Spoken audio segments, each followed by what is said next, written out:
What's up, everybody? Welcome to another episode of Brews and Reviews here at Frontenac Cycle, where we sip on brews and talk about bike stuff. I'm Rob, also known as the social media guy here at the shop, and I'm joined by Graeme, shop owner.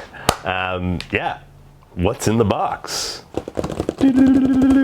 Today we are going to be reviewing Spearhead's Aqua.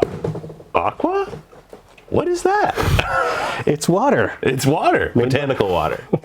It has 0 calories, 0 alcohol, 0 calories, 0 alcohol. That's French. Okay, here we go. Whoa, whoa, hey, buddy. Yeah, oh, ooh. Getting the notes.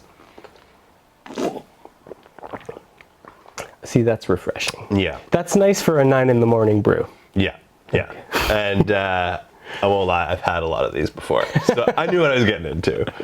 Yeah, delicious, kind of little hoppy taste. Yeah, you could drink a lot of these in no time flat. Yeah, so we've got the Aquas, and what else do we have? We've got the Magic Shine MJ900S bike light, and that's what we're going to get into today. All right, so let's open up the box and see what we've got inside here. Pull this out. Oh, I got a 2-for-1 here. So as you can see, this is the actual light, the head unit, the light. Nice and small and compact, easily fits in the palm of the hand. So that's nice for if you've already got a few other things on your bar. It's not gonna take up a lot of space. Valuable real estate. It's got a cooling fins on the back, aluminum cooling fins, so it helps prevent the light from overheating and burning out the bulb. So there's that, and I also kind of got the charging cable here as well, so that you'd plug into the battery pack, which evidently can be used as a power bank for other things, and that's how you'd charge it. Okay, my turn. All right, so I've pulled out the battery pack itself. So here's the cable, plug that into the light, ching, like that. And then this guy attaches somewhere on your frame where it's convenient. It's got like a nice Velcro strap here with some kind of grippy rubber, I guess, so it doesn't slide around. Where did you attach the battery when you were using it? I attached it to the down tube, kind of like underneath, and kind of got muddy a little bit, but a little muddy. It can withstand mud. It can take the weather. Yeah, so like Graeme said, it can be used as a power bank as well. There's a USB port in there, obviously the charging point, and yeah, that's the battery pack in a nutshell. And like, what is it? Weight-wise, it's not light, but it's like, let me see. I don't know.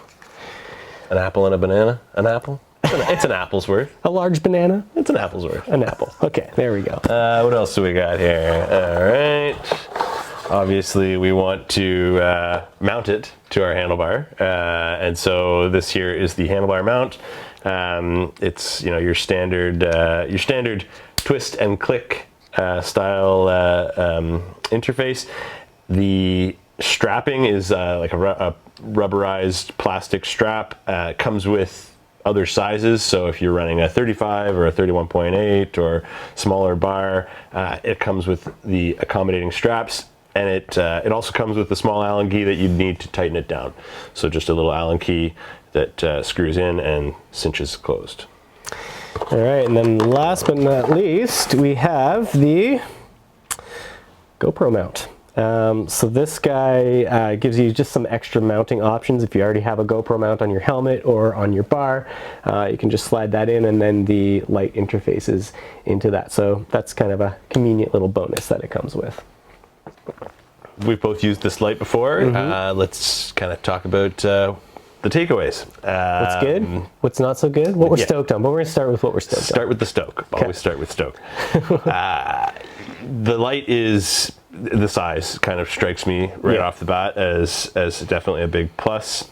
It's nice and compact. If you want to run, if you've got a tight bar space to begin with, I'm thinking specifically about my gravel bike where you know the tape kind of goes up pretty far, so I've got lots of hand positions, and you know the amount of bar I have left over is pretty limited. So being able to run a Wahoo element and my light side by side without them interfering with each other, And your bell. and my bell. Your bell. Hey, be friendly. Use a bell. Having the space, it is a priority, and this light leaves you enough room for everything. So the size is definitely a pro for me. Yeah, definitely. I would agree with that. So I guess I'll talk about the light relative to the battery, I guess. For the size, it's super powerful. So I ran this light, on my mountain bike and my gravel bike on multiple rides to kind of get a fix for how it performs in different environments. 1500 lumens out of the box at full power, medium at 1000, and 500 for low. When I'm mountain biking, I actually run a light on the helmet as well. So I kind of ran this at like low power on the trail, and it was plenty. But to have the option was great, and certainly at full power, like tons of light. So for a small unit, it's really powerful. Good output, yeah. Yeah, and then relative to that, the amount of runtime you're going to get, obviously at lower power, this is going to last longer. But this is a huge battery pack. I had zero issues, even running it in the last ride that we actually did together while I was running this light was -3 degrees Celsius out, and batteries die faster in the cold, but it was fine for the 90 minutes or so that we were out. I think I was probably running it at medium power, 1000 lumens, and no issues with the battery as well. So I mean, that's a perk to the external battery pack. You can run this a bit larger. You could never put a light this big on, I guess you could, but that's a lot for your handlebar. And then I guess one more thing about this battery pack that I really like is that you can plug your phone into it. So if you've got your cable with you, you can kind of juice up. How many times have you gone out on a ride? I'm going to be late for dinner. Yeah.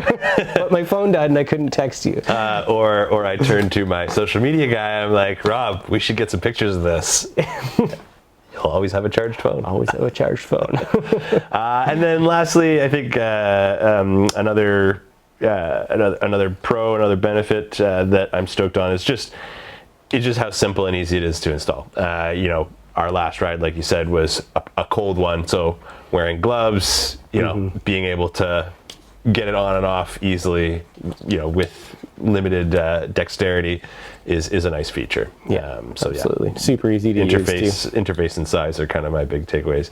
The other thing that I think a lot of people are wondering why we haven't talked about it yet is the price. I mean, we've been talking about how compact it is and how bright it is, long-lasting battery.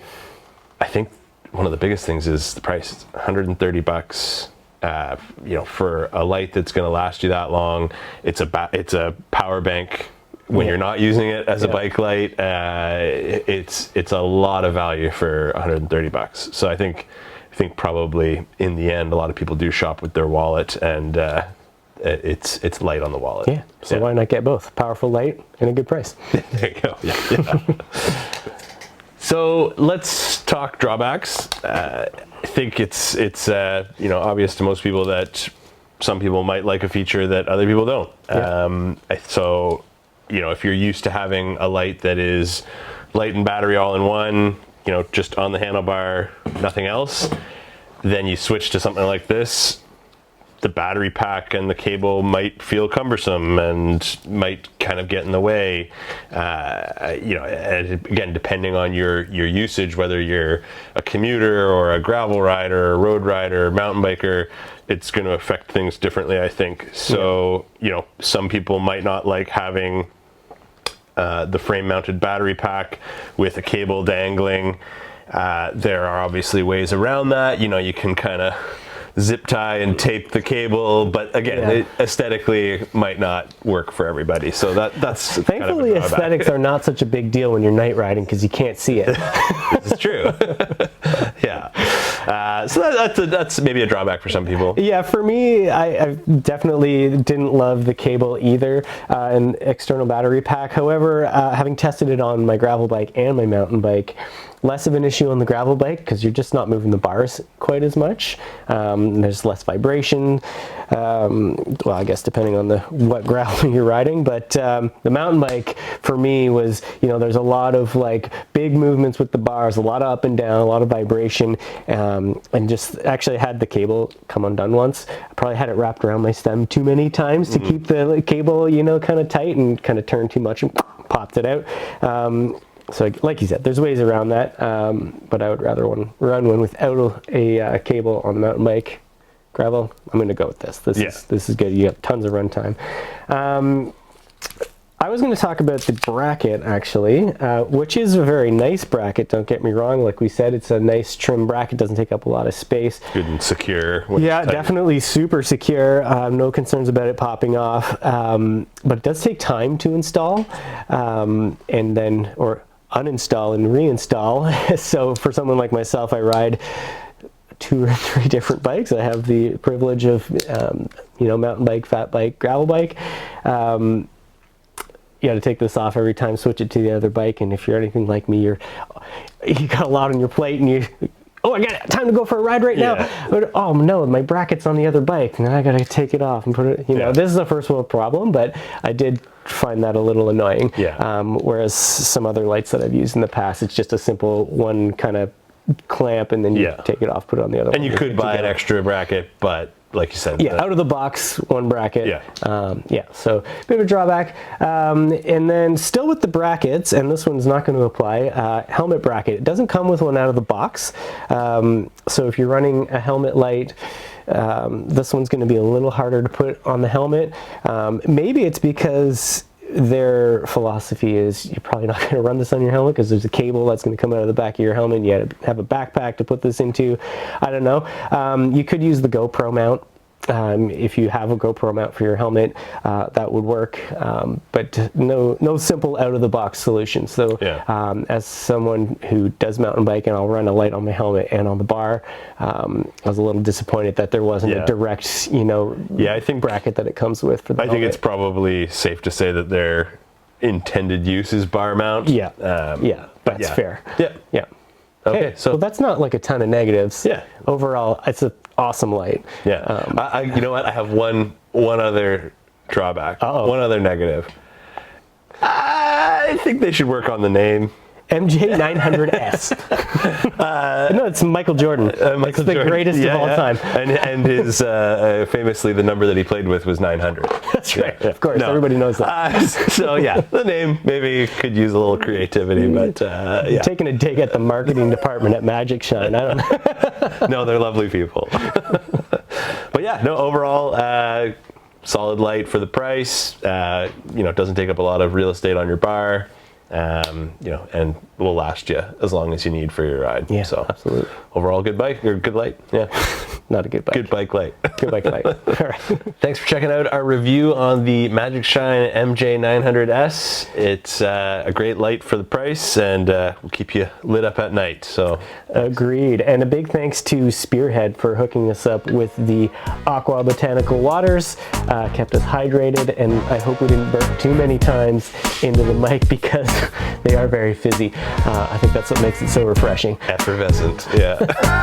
Cheers. Cheers, buddy. All right, if you enjoyed that video, make sure to hammer that like button and subscribe because we've got more coming to you. Thank you very much.